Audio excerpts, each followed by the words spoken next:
जी हाँ साथियों, बहुत बहुत स्वागत करता हूँ मैं अपने इस यूट्यूब परिवार रोहित सर बायोलॉजी में। आज आप लोग को हम बताएंगे एक इम्पॉर्टेंट टॉपिक के बारे में, जो मेंडल का पहला नियम है, जिसे हम प्रभाविता का नियम कहते हैं। यह प्रभाविता का नियम मेंडल का जो पहला नियम होता है, यह आपके यूपी बोर्ड कक्षा 10 और 12 दोनों के लिए इम्पोर्टेंट है। यह कक्षा 10 की बोर्ड की परीक्षा और कक्षा 12 की बोर्ड की परीक्षा दोनों में पूछा जाता है। इसलिए आप लोग थोड़ा ध्यान से देखिएगा और आप लोग लास्ट तक देखिएगा और आपको बताइएगा कि समझ में आया है कि नहीं। नए हो तो सब्सक्राइब करिए, लाइक करिए, कमेंट करिए, और इसके बाद कमेंट तब करिएगा जब आपको समझ में आ जाएगा, तब आप लोग कमेंट करिएगा। बात समझ में आया कि आ गया है हमको कमेंट। चलिए सबसे पहले देखते हैं प्रभाविता का नियम। हम समझेंगे प्रभाविता का नियम क्या होता है। देखिए, यह मेंडल का पहला नियम है और यह नियम जो है ना, वह एक संकर संकरण पर आधारित है। एक संकर संकरण पर आधारित है। मेंडल का पहला नियम किस पे आधारित है? तो मेंडल का पहला नियम एक संकर संकरण पर आधारित है। एक संकर संकरण क्या होता है? जिसे हम अंग्रेजी में कहते हैं मोनोहाइब्रिड क्रॉस। क्या होता है? Monohybrid cross. और एक संकर संकरण, द्विसंकर संकरण को जानने के लिए, पढ़ने के लिए आप हमारे पिछले वीडियो में जा करके वहां पे देख सकते हैं कि एक संकर संकरण क्या होता है। चलिए यहाँ पे हम बताऊंगा कि एक संकर संकरण के अंतर्गत मेंडल के दो नियम आते हैं, माने प्रभाविता का नियम और पृथक्करण का नियम। तो आज हम शुरू करेंगे प्रभाविता का नियम। प्रभाविता के नियम को एकीकरण का नियम कहा जाता है, और ये भी बताऊंगा इसका नाम एकीकरण क्यों पड़ा है, और ये भी बताऊंगा इसे प्रभाविता का नियम क्यों कहा जाता है। सबसे पहले बात करूंगा कि एक संकर संकरण किसे कहती है। देखिए, जब एक जोड़ी विपरीत लक्षण के मध्य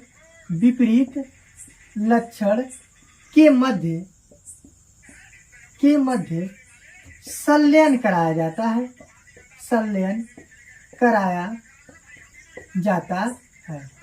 या संकरण, संलयन कहिए चाहे संकरण। जब एक जोड़ी के मध्य, एक जोड़ी लक्षण, विपरीत लक्षण के मध्य जब संकरण कराया जाता है तो वो क्या होता है? एक संकर संकरण। माने एक जोड़ी मतलब क्या? आपको पता है कि मेंडल अपने नियम में 7 विपरीत लक्षण बताए थे, और यह 7 विपरीत लक्षण उन्होंने कब बताया था? 1857 ईस्वी में। उन्होंने कब बताया था? 1857 ईस्वी में उन्होंने सबसे पहले मेंडल ने 7 विपरीत लक्षण मटर के पौधे में बताए थे। उन्हीं 7 विपरीत लक्षण में से जब एक जोड़ी के मध्य संकरण कराते तो वह एक संकर संकरण होता है। जैसे एक जोड़ी विपरीत लक्षण माने क्या? विपरीत माने होता क्या है? तो विपरीत माने होता है उल्टा। जिसे विपरीत को हम कह सकते हैं, विपरीत को हम और क्या कह सकते हैं? विपार्सी। विपरीत का और एक और नाम क्या है? विपार्सी है। यानी जब एक दूसरे को उल्टा होता है तो उसे विपरीत कहते हैं। जिसे उन्होंने कहा था मटर के पौधे की लंबाई। तो आपको पता है कि मटर के पौधे की लंबाई उसकी लंबाई की बात करेंगे तो लंबाई में 2 लक्षण था, एक प्रभावी था और दूसरा क्या था? अप्रभावी था। एक प्रभावी था, दूसरा अप्रभावी था। तो लंबाई में एक लंबा होता था और इसके विपरीत में ये क्या होता था? बौना होता था। लंबे को कैपिटल टी से प्रदर्शित करते हैं या पहचान करते हैं, और स्मॉल टी को बौने को किससे प्रदर्शित करते हैं? स्मॉल टी से। अब इन्हीं एक जोड़ी लक्षण के मध्य देखिए, इसका उल्टा है। उल्टा क्या है? ये लंबा है और ये बौना है। आप कुछ भी ले सकते हैं, चाहे आप उसके बीज का रंग ले लीजिए, चाहे बीज की आकृति ले लीजिए, चाहे पुष्प की स्थिति लीजिए, यानी 7 लक्षण में से कुछ भी लक्षण ले सकते हैं, लेकिन एक जोड़ी ही लीजिएगा, और एक जोड़ी जब लेंगे तो वह एक संकर संकरण के अंतर्गत आएगा। अच्छा, कैसे पता है यह एक जोड़ी है? तो एक जोड़ी में कितने होते हैं? 2। एक जोड़ी में 2, तो यहाँ पे क्या जोड़ी है? एक जोड़ी है। कितने हैं? 2 है। और इसके विपरीत है। विपरीत क्या है? अगर ये कैपिटल टी है और ये क्या है? स्मॉल टी है। तो इसी को हम क्या कहते हैं? एक संकर संकरण।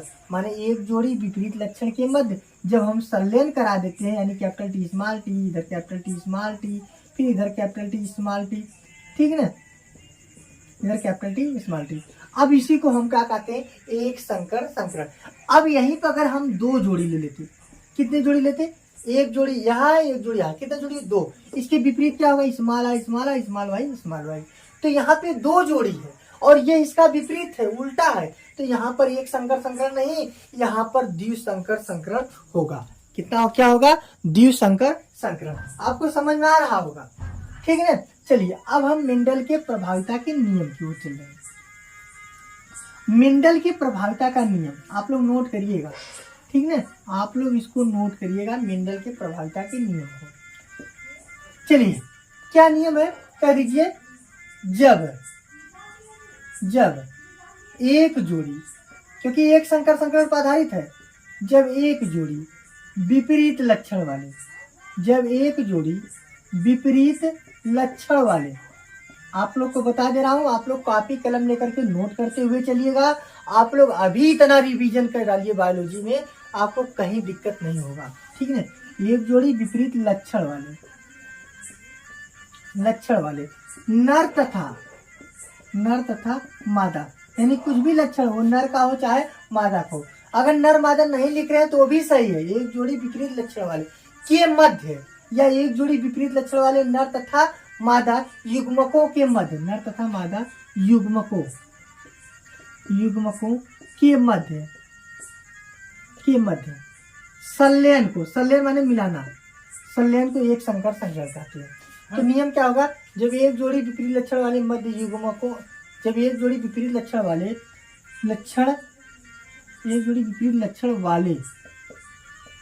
नर तथा मादा युग्मकों के मध्य संलयन कराया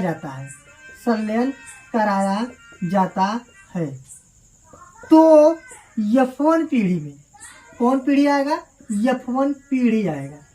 F1 पीढ़ी में जिसका लक्षण दिखाई देता है,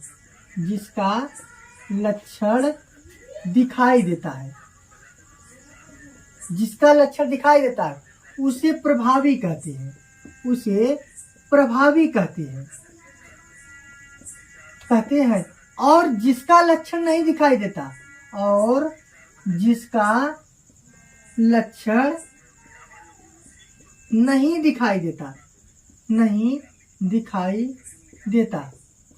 उसे अप्रभावी कहते हैं। उसे क्या कहते हैं, अप्रभावी कहते हैं। इसे प्रभाविता का नियम कहते हैं, अब आपको समझ में आया होगा कि सर जी इतना बड़ा कहानी लिख रहे हैं, ये समझ में नहीं आ रहा है, तो आप लोग कंफ्यूज मत होइए। इतना पहले नोट करिए कि एक जोड़ी विपरीत लक्षण के मध्य जब हम संलयन करा देते हैं, उनसे संलयन कराने के बाद जिनका लक्षण दिखाई देगा उसे हम क्या कहेंगे, प्रभावी, और जिसका नहीं दिखाई देगा उसे क्या कहेंगे, अप्रभावी। अब हमें कैसे पता कि लक्षण दिखाई दे रहा है कि नहीं दिखाई दे रहा है, तो आपको हम बताएं, आप लोग जाकर के पीछे बढ़कर हैं, देख लीजिए, वहां पर हमने मेंडल की शब्दावली को पढ़ा है कि प्रभावी क्या होता है, अप्रभावी क्या होता है, समयुग्मजी, विषम युग्मजी, यानी पूरी बात हमने पिछले वीडियो में बता दी है, ठीक है। तो ये हो गया, इसका नियम है। अब इसका संकरण क्या है। अब यदि आपको नियम नहीं समझ में आया तो संकरण सभी समझ में आ जाएगा। आप लोग लास्ट तक देखिएगा, और संकरण अगर नहीं आया तो नियम आएगा, यानी आपको कोई एक आ जाएगा तो आप पूरी तरह से उसको कर लेंगे। चलिए इसको नोट कर लीजिएगा कि जब एक जोड़ी नर तथा मादा, एक जोड़ी विपरीत लक्षण वाले नर तथा मादा युग्मकों के भी संलयन कराया जाता है, तो उससे उत्पन्न F1 पीढ़ी में जिसका लक्षण दिखाई देता है वो प्रभावी कहलाता है, और जिसका नहीं दिखाई देता है वो अप्रभावी कहलाता है, ठीक है ना। चलिए इसको मिटा रहे हैं। अब हम बताने जा रहे हैं आपको संकरण। संकरण क्या होता है, संकरण करा दे। देखिए हम कहें कि एक जोड़ी में आप जानते हैं कि दो प्रकार के लक्षण को लिया जाता है, एक प्रभावी लक्षण को, दूसरा अप्रभावी लक्षण को। एक प्रभावी लिया जाता है, दूसरा अप्रभावी। प्रभावी को कहते हैं डोमिनेंस, क्या कहते हैं, डोमिनेंस।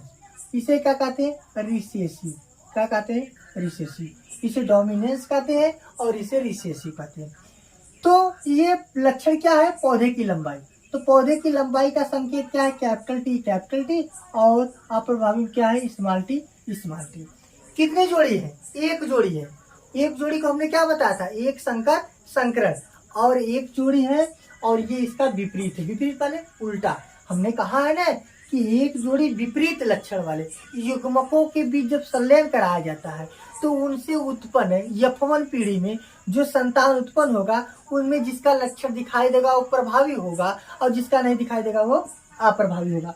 चलिए देखिए, अब ये कैपिटल टी इस टी के साथ संकरण करा दीजिए, माने इसका पहला, तो क्या प्राप्त हुआ, कैपिटल टी स्मॉल टी।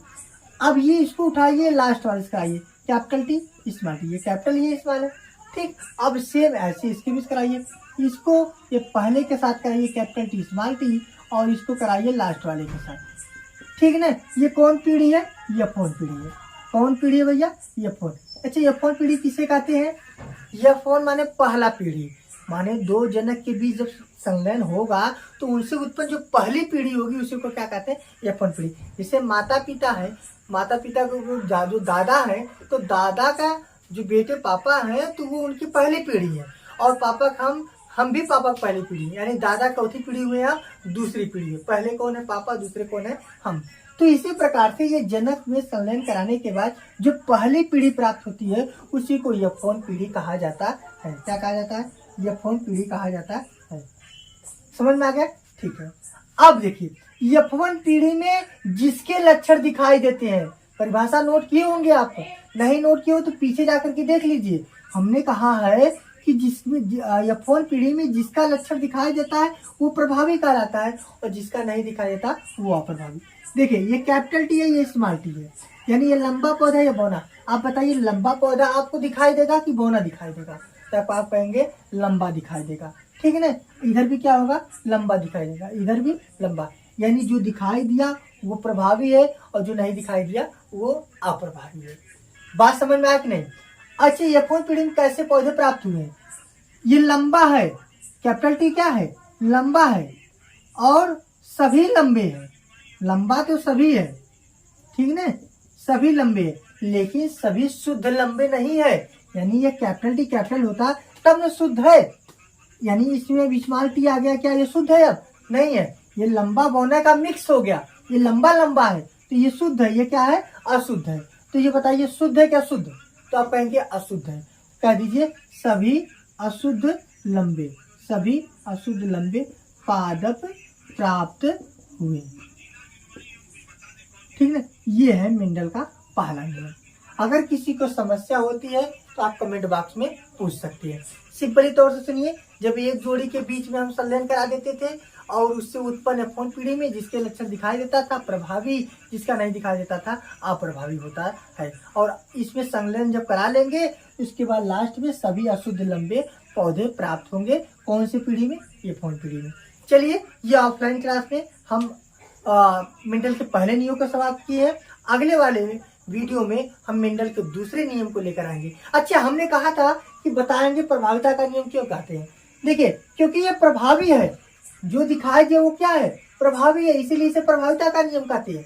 और इसको एक एक कर दिया, अलग अलग एक एक कर दिया, इसलिए इसे क्या कहते हैं, एकीकरण। एक ही माने एक, करण माने करना, एक एक करना अर्थात एकीकरण करना। चलिए ठीक है, अब आपको जरूर समझ में आया होगा, नहीं समझ में आया होगा ना तो मैं फिर बताऊंगा।